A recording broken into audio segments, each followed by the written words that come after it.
Hei tu, da tu, vino mai aproape.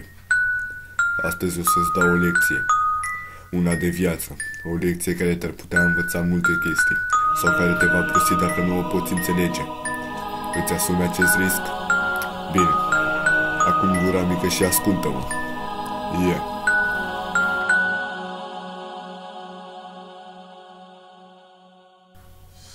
Când demon cu carte te atacă prin leșii acre, bagă spula în ele, frate, libertatea înseamnă moarte. Cei ce crezi că au demnitate au trei fețe față-spate și sorcând, gata să te ardă în față ca la carte. Dai deoparte uizătate atunci când te tem de moarte, gânduri negre tunecate, pregătite să atace, pregătite pentru fapte cu angre pierduți în spate. Tot ce crezi că este gratis se prins în captivitate. Om cu inimi pietroase ce fură spețele joase, contaminează pe mase prin emisiuni proaste, multe depresii nervoase prin caractere jegoase, ce te fac să epatezi toate stările proaste și ai angoase de postură când pozezi bine teama. Karma câștigă în luptă și ți implementează rana, te dai cu lama, Dalai Lama, lu pentru mine în viață poate să egoist, nu spun în gând și fă un pas în față. Că demon cu carte te atacă pe la spate, frate, trebuie să ai ochi și la ceafă ca să-i vezi venind din noapte în mi-șoapte, apar pe scenă să-i fac de căcat, mă semnez MC-mi, dau cu pace în cap. Că demon cu carte te atacă pe la spate, frate, trebuie să ai ochi și la ceafă ca să-i vezi venind din noapte în mi-șoapte, apar pe scenă să-i fac de căcat, mă semnez MC-mi, dau cu pace în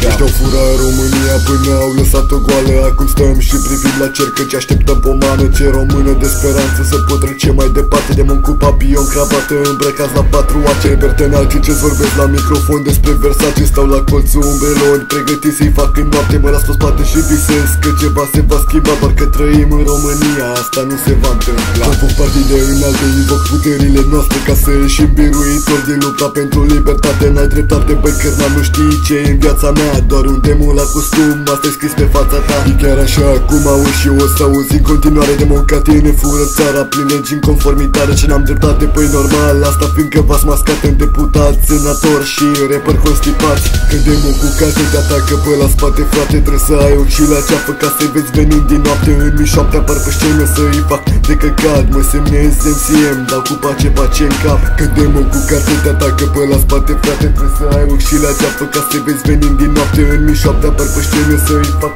de căcat, mă semnez MC-mi, dau cu pace în cap.